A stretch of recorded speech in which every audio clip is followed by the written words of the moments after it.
Good afternoon, everyone.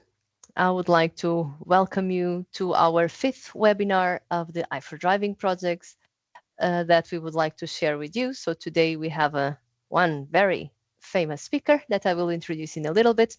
And first, just to say a few words about the i4Driving project for the ones that haven't heard about it. This is an European project on integrated 4D driver modeling under uncertainty. And next slide. My name is Maria Rodriguez, and I'm together with Vincenzo Punzo from Onina, the coordinators of the i4Driving project. This is a research project that started in 2022, and it's finishing by the end of this month. And you can see the partners in the list.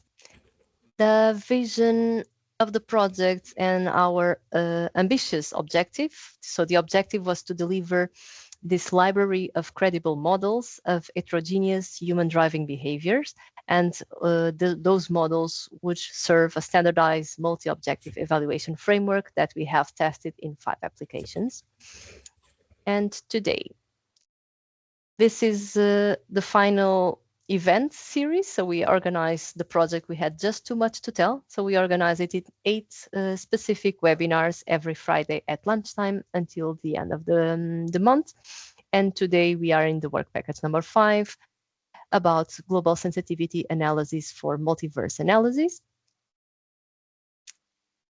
And without further ado, so that Andrea has all the time in the world to tell us about the topic of today, I will pass the floor to Andrea, who can share with us all the methodologies that were applied also in the i4Driving project. And I think you will also present a little bit further of the general aspects that some of them were not applied in the project, but are very interesting to share with the audience.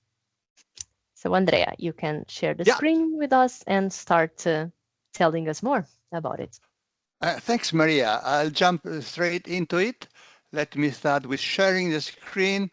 I need to share the PowerPoint. This is it. And then I had to send it to full screen. This is it. With a couple of clicks, this should be it. Second.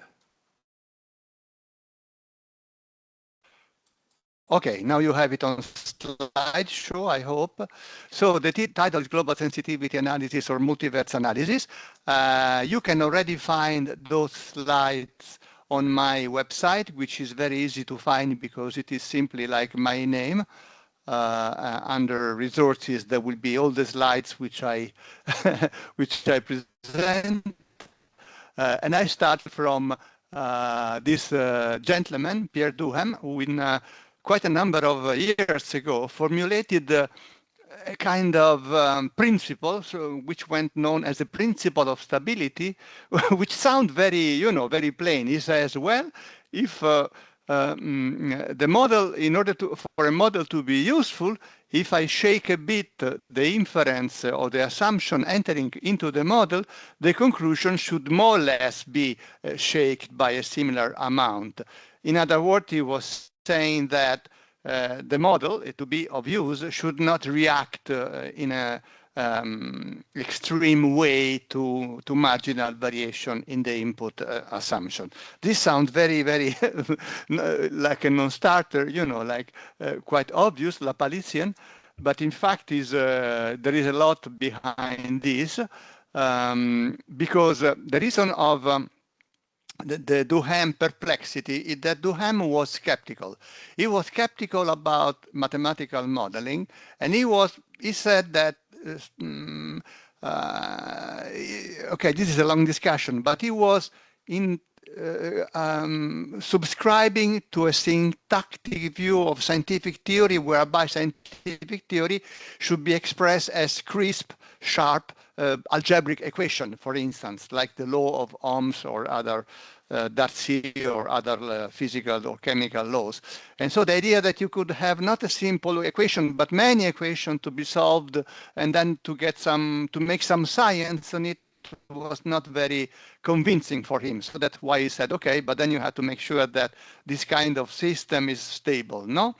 We all know, we have learned after Duhem that there is a butterfly effect, many systems are chaotic and react in a way which is very strong even to small variation in the boundary condition. Then we learned about the Hawk-Moth effect, where the system is very sensitive to small variation in its own internal structure. And then for people like me who worked many years in sensitivity and uncertainty analysis, there is the famous uncertainty cascade, the error propagation. So if the more you model and the more the error increase going down the chain of modeling, because each piece of model you add add some parameter, and those parameters need to be calibrated, and each calibration add to the overall error of the model. So far so good. There was a guy, an econometrician, called Lemmer, who published in 1983 a paper on warning econometrician to be careful, more or less of the same thing. Okay, he said, well, fellow econometrician, be careful. When you do an inference based on some data, make sure that if you change a bit your assumption, your inference remains still identifiable. Hello? There is someone talking online? Okay. Oh, no, was not a question. Okay, let's go on.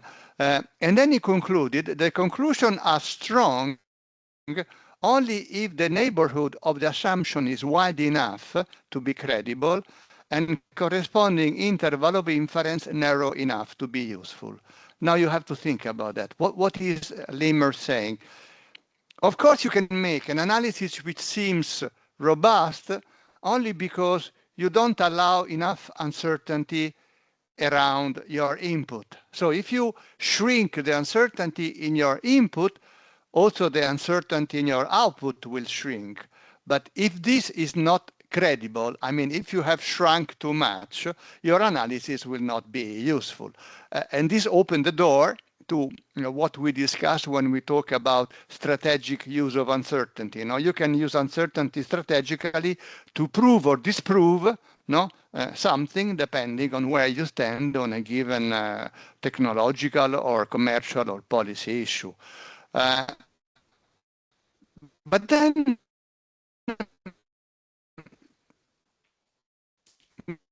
many years nobody followed my suggestion. Why is it so? And then he said, well, one reason this method are rarely used, I have to admit some, okay, it's already been admitted. One reason this method are rarely used is that they're destructive. What does it mean? Imagine you are a modeler. You do an uncertainty analysis and you discover that your uncertainty is all over the place. Minus infinity, plus infinity. Of course, you are not happy because you have written the model for someone to do something, and you don't want this to be undone by, distracted by the uncertainty quantification. And so there is this kind of fate of scarce take-up, scarce traction of the recommendation of Lemmer. Then comes another guy. This is more of an ecologist, Richard Levins, and he said, our truth is an intersection of independent lies. Oh, fantastic sentence. What does he mean by this? Well, he means something along these lines. You have to build, given a given natural system, or non-natural or technological, whatever you want, you have to construct multiple models with different assumptions and treat as a result which is credible only if the result stays constant across all those different models, okay?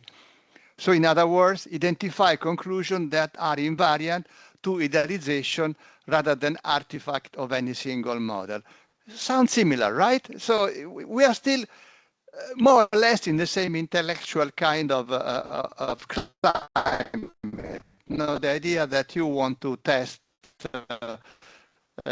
when even the structure of the model changes, which was also Lemmer point, no? But then again, it happened, Michael Weisberg wrote a paper about that. It also happened to Levins not to be heard. No? Also, Weisberg says, even Richard Levins' suggestion to use robustness analysis were largely unheard, unfollowed. Okay, most likely for the same reason that it doesn't pay to show how uncertain your own work is. Okay. let's look at the politics. Okay, Giandomenico Maioni is not an ecologist, he's a political scientist, but he says something which I find very interesting. He says, are the result of a particular model more sensitive to changes in the model and the methods used to estimate a parameter, or to changes in the data? Okay, even here we have to let this sentence sink. It means either your result depends on the data, or they depend maybe too much on the model.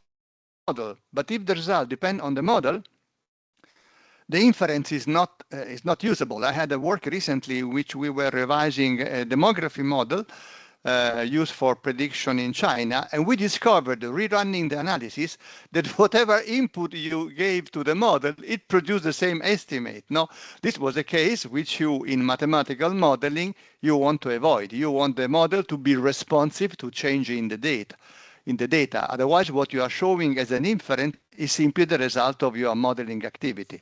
Okay, this is a discussion we can also expand if you want. And then comes this guy, Leo Bremen, who was the author of a revolution, which he did not witness because he died right before his idea took hold. And his idea, the idea of the two culture, he said, too much statistical work is based on assuming a given statistical models, but this is always shaky, it's wobbly. I don't believe in most cases that the model has been statistically identified. So let's use all possible model. We don't care about interpreting the result. We only want to produce accurate prediction in a sense. So this is at the beginning of the machine, at the beginning. It's not really the beginning, but it's a fundamental endorsement of the machine learning culture. No? So to embrace model agnostic algorithm. I don't care how the model feed the data, provided the feed to the data and the prediction it does are robust. No? So prioritize empirical predictive accuracy over explainability. Okay. So the two culture are data modeling culture, data generated by a specific stochastic model, and the statistician simply estimates its parameter. But as I said, Bremen is skeptical that you really identify the stochastic model you start with. And then there is the algorithmic model culture, which is the one you use in machine learning. There is a data generating mechanism which is unknown, and you focus on the predictive accuracy of your algorithms. What happened to the two cultures? Well, the first culture, as I said, went to give open or to provide the epistemological and philosophical justification to the machine learning revolution and in time to artificial intelligence of today. And the other current, the data modeling culture, so if you prefer the trained statistician, they continue to do their work, but they made a discovery. They discovered the garden of forking paths, which opened the season of multi-analyst experiment and multiverse analysis. What is the garden of forking paths? Okay, the garden of forking paths and the associated idea of a fishing expedition, which you can see in this beautiful painting of Van Gogh, comes from a novel by the Argentinian writer José Luis Borges, El Jardín de Senderos que se bifurcan, which is the garden of the forking paths, I think in English. And it discusses how in a novel you can take different paths in the plot, no? And so the chapter can have some kind of very chaotic chain of development simply because different paths are taken at different points in the narrative.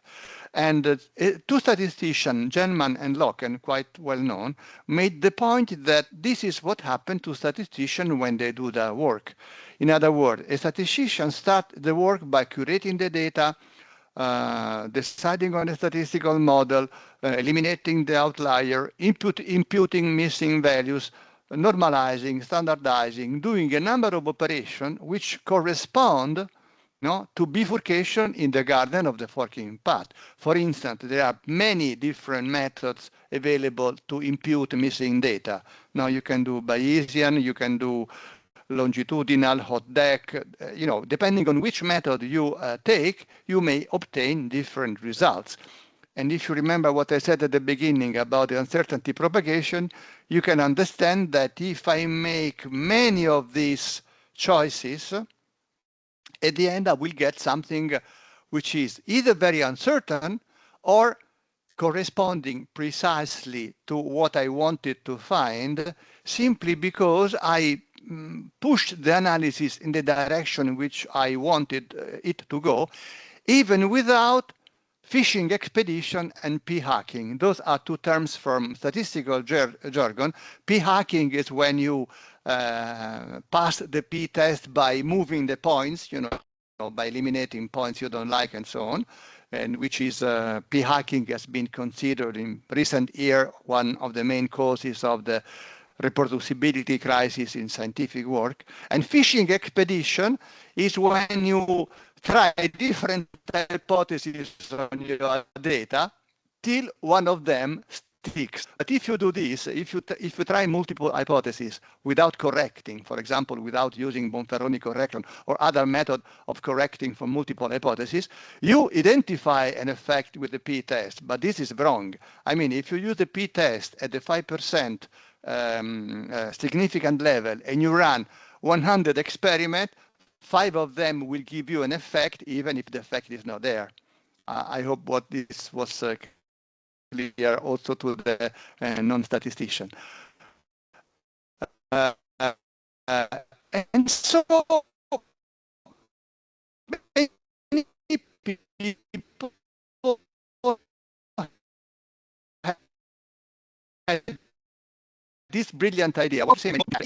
Famous studies. One famous one was about whether the referee, the arbitro in Italian, was being hostile to colored player in football or rugby or other games. Another famous multi-analysis study was an impact of compulsory schooling on teenage pregnancy.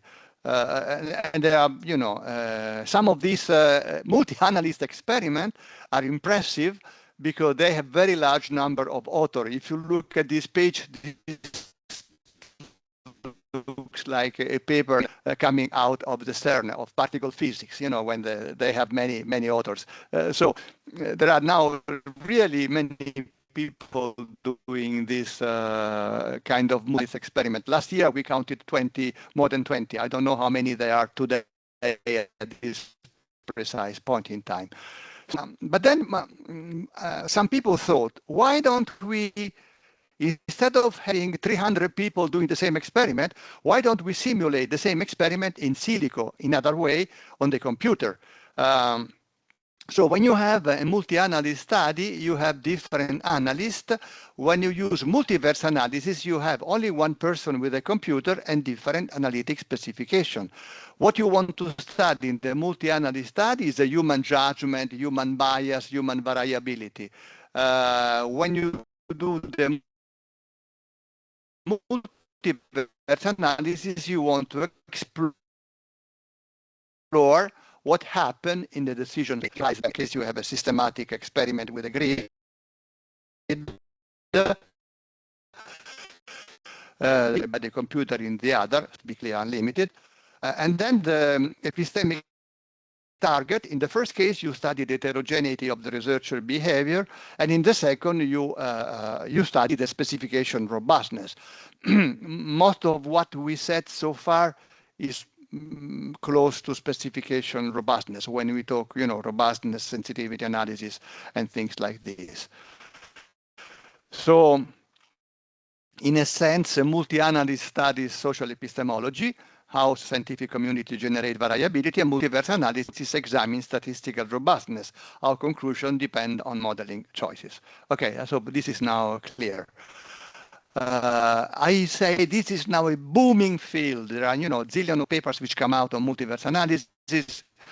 I show you this because this is very recent and also suggest people to use tools for multiverse analysis. Now, a toolbox, so that you import the toolbox and you can make quickly your own multiverse analysis. And you must appreciate that you can do this multiverse analysis on everything. You can do it on an indicator, you can do it on an econometric analysis, you can do it on a mathematical model, because it's always possible to propagate uncertainty through modeling choices.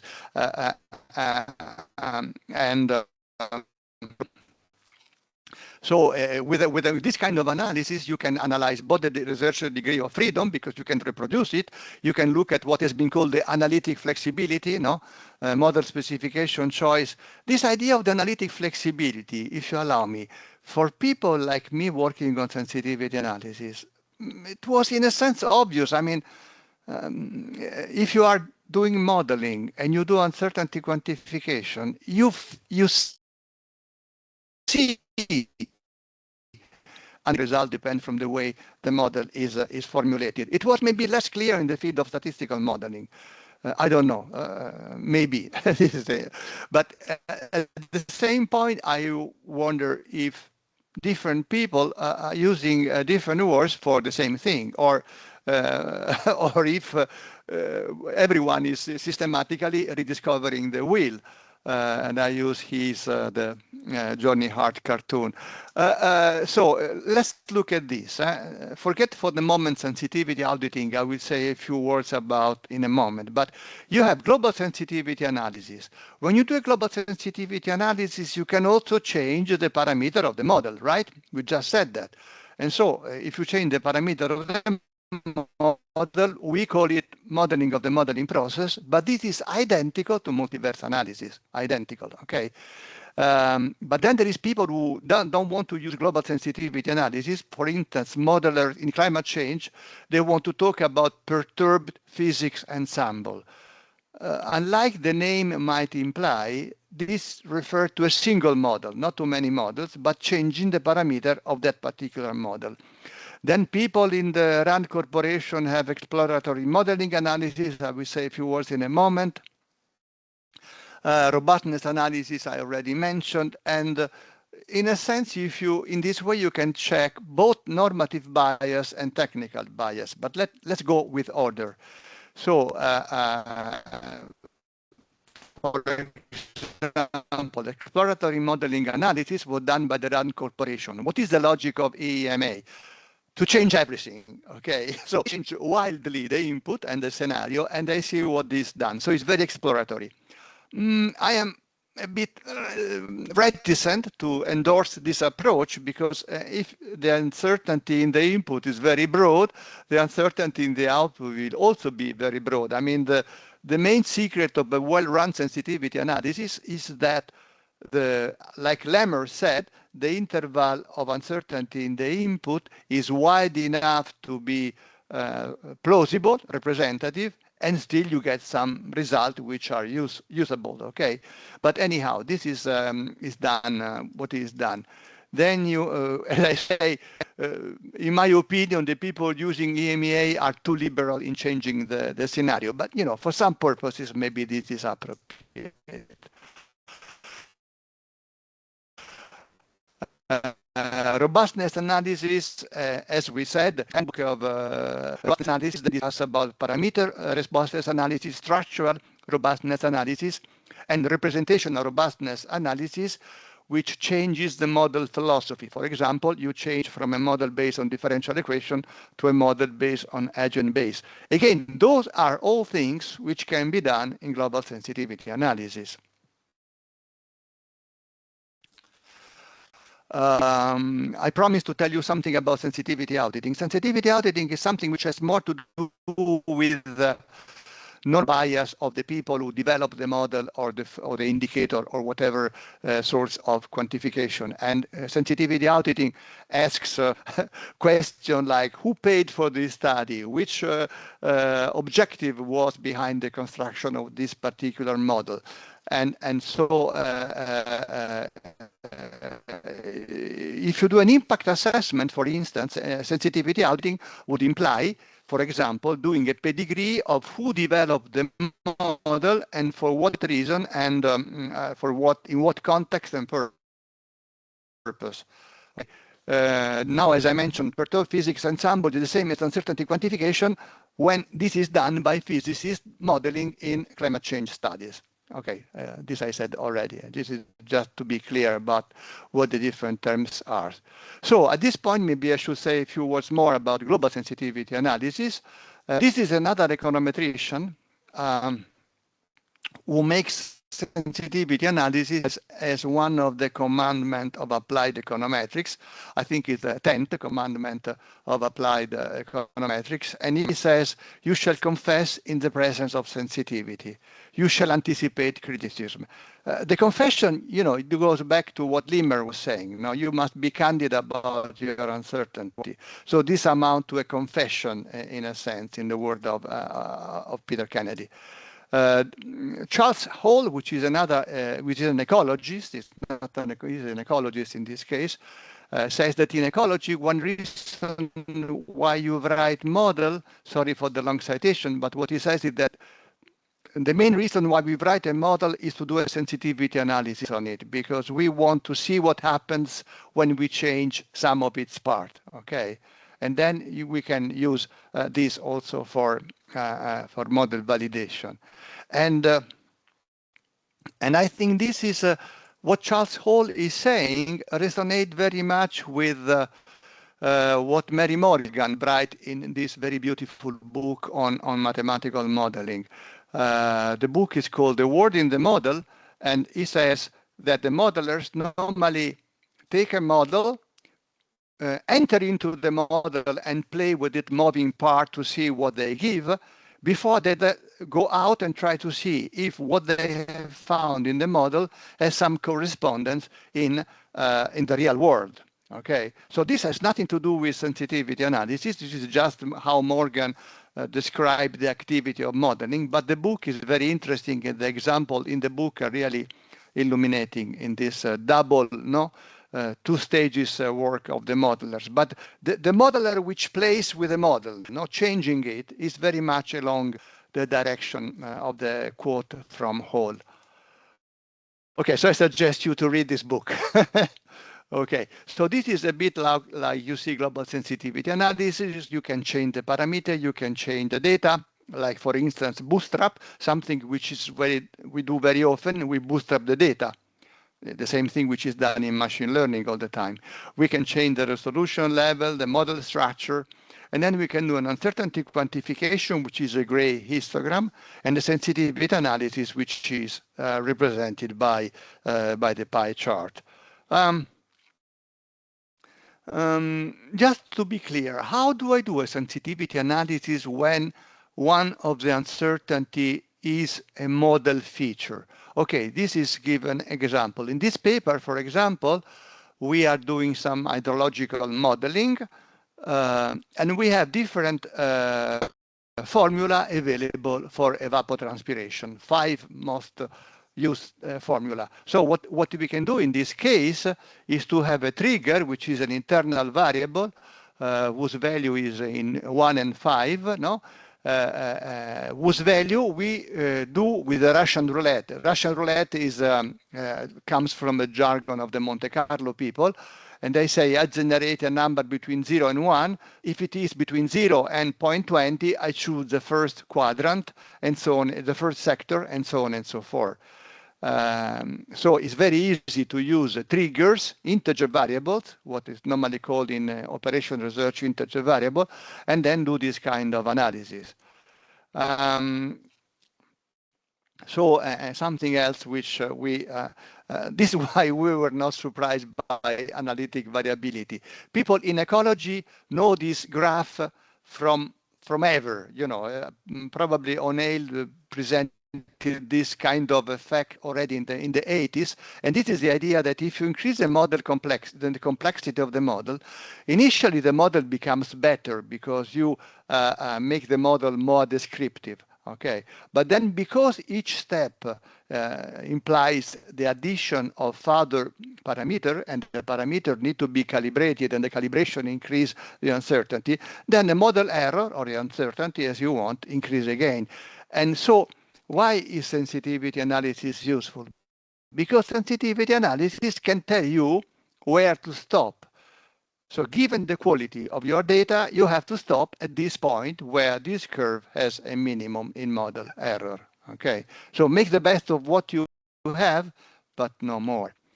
So let's go back to the garden of the forking paths. I repeat the title of Gelman.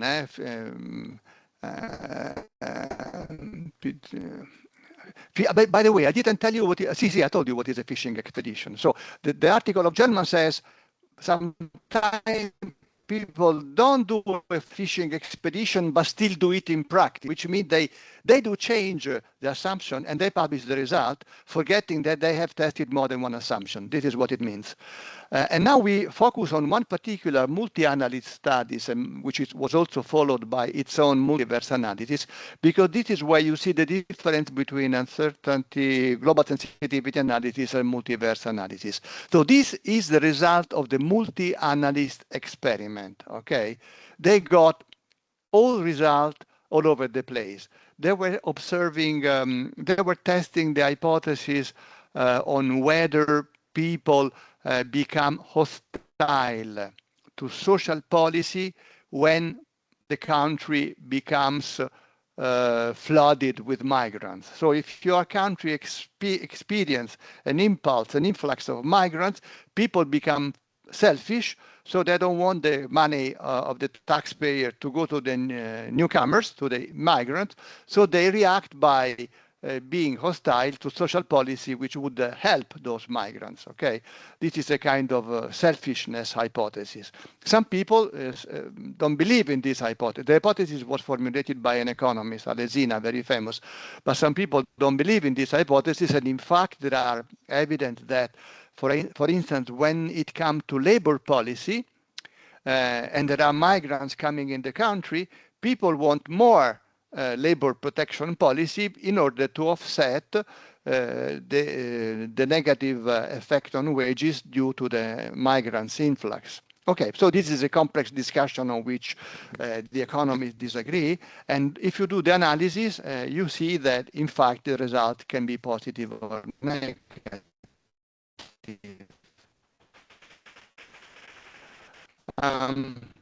Of view, now this becomes a bit technical. What was surprising is that they found that there is the uncertainty in the result was not political. It was not due to the fact that some scientists were, more politically correct and so against Alesina, and others were more neoclassic and more toward Alesina. This was not explained by this was not the cause of the variation, and also the variable were not found when investigated one at a time to be responsible for such a large variation in the context of a multiverse analysis.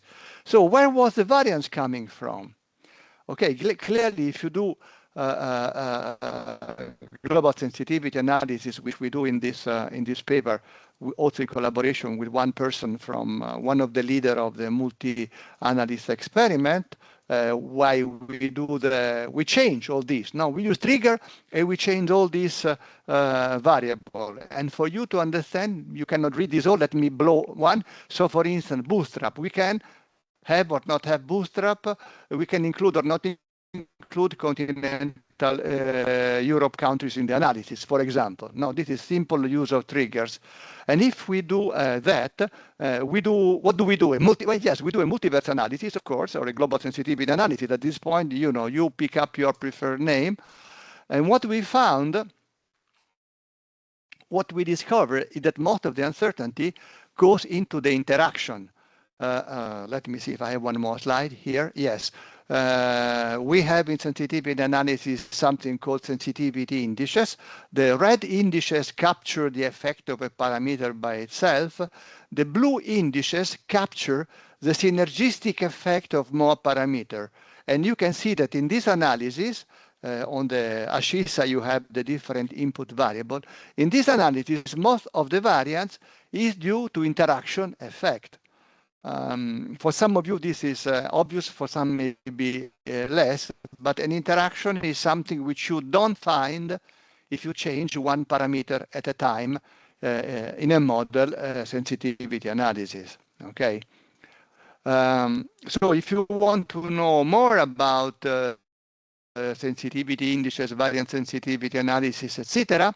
You can do it. There is a book available online because it was hacked, not by me. And if you read the first chapter and you do all the exercise, you can call yourself an analysis already. For user of machine learning, sensitivity analysis can also be used for protected attribute are not discovered. You know, when you develop an algorithm according to certain legislation, you must also prove that you cannot discover the attribute. The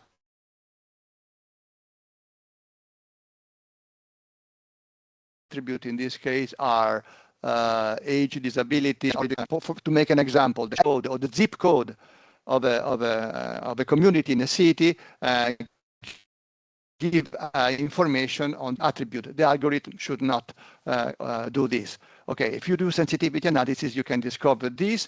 And for this, some people have make parallel between fairness analysis and sensitivity analysis. This is a very recent paper on this topic. Okay, I think I finished. I more or less stayed, I hope, in my time. So we have some time for questions. Thank you. Thank you very much, Andrea. Yeah. Perfect. There was some slight technical issues here and there, just but those are usually the things that happen when we are presenting and sharing the screen. So that's I think we were able to listen everything that you presented. So thank you very much. And now, so we have some time to get some difficult, I hope, questions for Andrea. But you could see the slides, right? Yes, it was just in okay. some moments there was some difficulties in the voice, but it was always like a second or two. Okay. Chat. So I will. Our truth is the intersection of independent slide. Okay. I will ask. See, no, there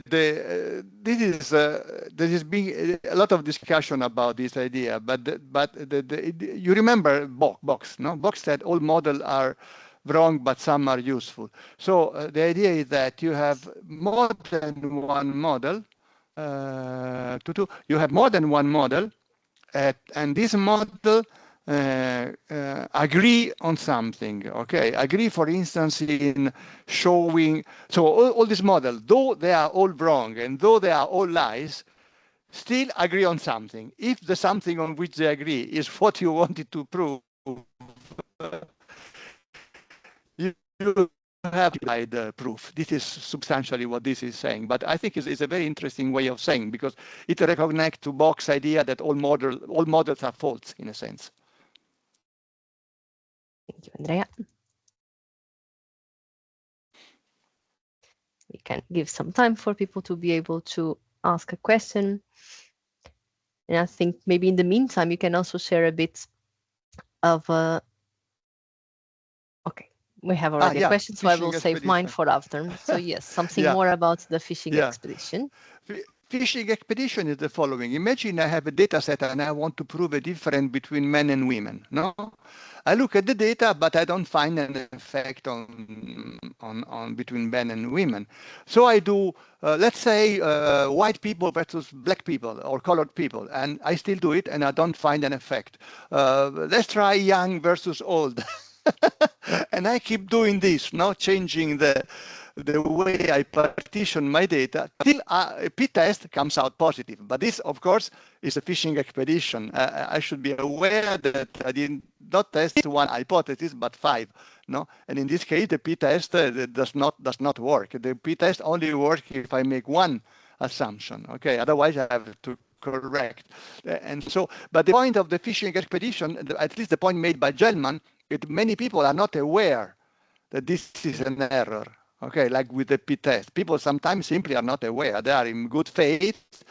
They look at the data. And this is why, by the way, people do pre-registration, especially in psychology journal. Many journals now want you to pre-register what you are trying to find. Okay, so you have to pre-register the thesis you are trying to prove on your data, and then you go and prove it. No.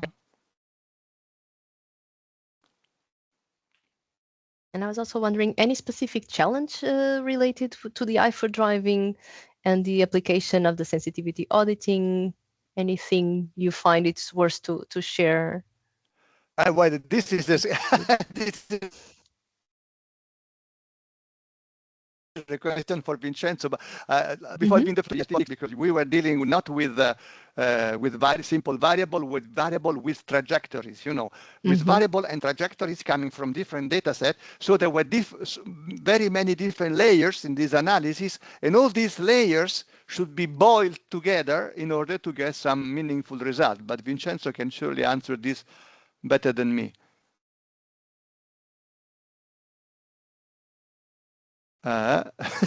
No. If you are encouraged, Vincenzo, you can also share some things, some thoughts. I've enabled your microphone and your camera.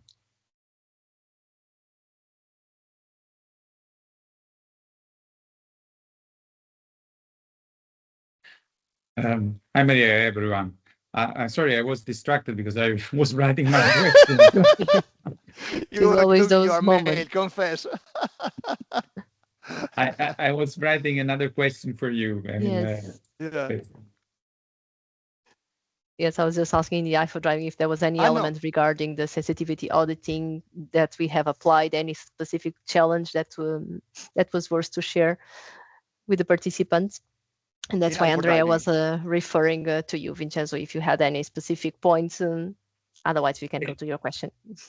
I can refer to my webinar. I think it was the third one. So anyone is interested in this I also can switch on my camera. Can refer to the third webinar in which we explicitly describe what the methods that we applied in order to compare models. So it was not, let's say, probably a multiverse analysis, but very broad approach to test several models. Now, I was really interested in this fishing expedition because I didn't completely capture the difference between a fishing expedition and, let's say, wide exploratory analysis. So maybe it's just about transparency and the fact that you define a priori, the hypothesis of what you are looking for. No, fishing expedition is more specific for statistical work on data. No, you remember Bryman to culture. The statistical culture identifies statistical model and then try to identify its parameter. This is where the concept of fishing expedition is relevant. Exploratory modeling analysis instead is more like a mathematical model. For example, the model for the evolution of a given market, of a given technology, or the evolution of a given environmental process. No, and this is explored by changing the scenario very wildly, because this is for thinking about, because this is done by the Rand Corporation, and so they mostly work for big large customer of the government. But as I said, this has to be done carefully, because how can you rely on a very uncertain output if the input was made on purpose very uncertain? This is was my criticism. Okay, thank you very much. So we have another question in the chat, if I can read. Yes, from Irene. Yes, I see the. Yes. What in the transportation when you I was just going to read the question so that when you validate. Okay, there are two sides here. No, this is the story of the high fidelity model. I tested with the high fidelity model. I'm a skeptic here. The high fidelity model may be worse than the simple model. This is something you find very easily using. No, it's not something which you find always. It's something you can find. You may find using sensitivity analysis, you may find that a more detailed model is more detailed, yes, but more uncertain or more wrong in a sense. No, you have to really to check.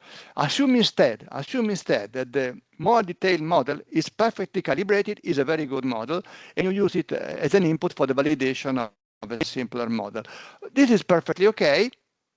The only point, it must be clearly explained. Okay, so in other words, to use the word of Andy Stirling, which is another sociologist who works on sociology of quantification, you must explain carefully the conditionality of your inference. Okay, so any inference is conditional on something. You say our inference is conditional on the quality of the model we use in the validation, which are so and so and so.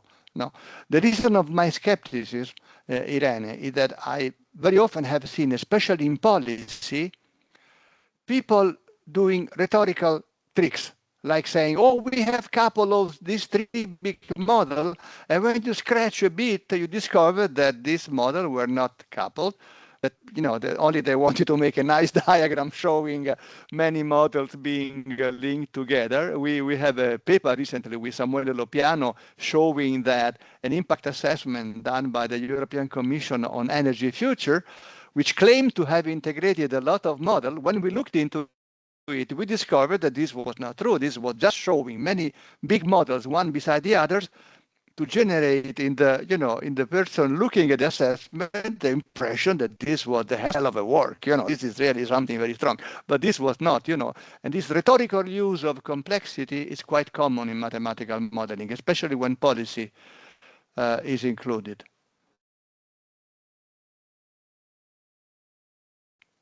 Did this address your question, Irene, or you have any other point that you still? Yes. Okay. Yes. Thank you. Makes a lot of sense. Thank you. Thank you, Irene. I'll buy you a coffee when I meet you. Any more questions? This is like the golden slot that we have Andrea in front. So a person who have written books. Yeah, so that's sure. definitely the moment that we should ask. 12:30.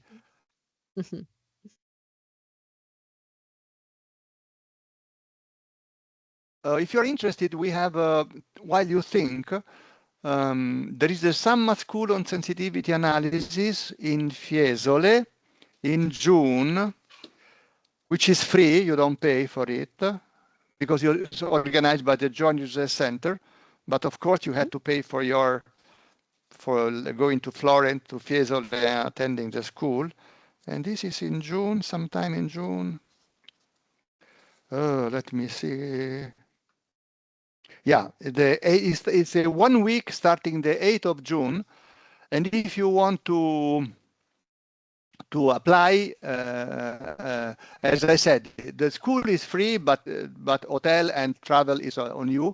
But you must be approved by the Joint User Center. So you must write to them. Either write to me or to someone in JRC to have more information. Okay, in case you're interested. Thank you, Andrea. Yeah. So I think we don't have more questions. I'm putting in the chat also the QR code for the upcoming webinars that you can register if you are interested in the upcoming topics that we want. And I'll take the opportunity to thank you, Andrea, for the nice presentation. It's always nice to listen a bit more about some of the aspects that were included and applied in the i4Driving, but also a bit broader on the topic. So thank you very much. And I would like to thank all the participants for joining us in the lunch break. And there will be another one next Friday. So I hope that you can join and I hope that you enjoyed. And the recording will be available in the i4Driving. I also put the link in the chat and it will be available in YouTube for the future. So thank you very much, everyone. Thank you very much. So, Maria, nice to have seen you again. And goodbye.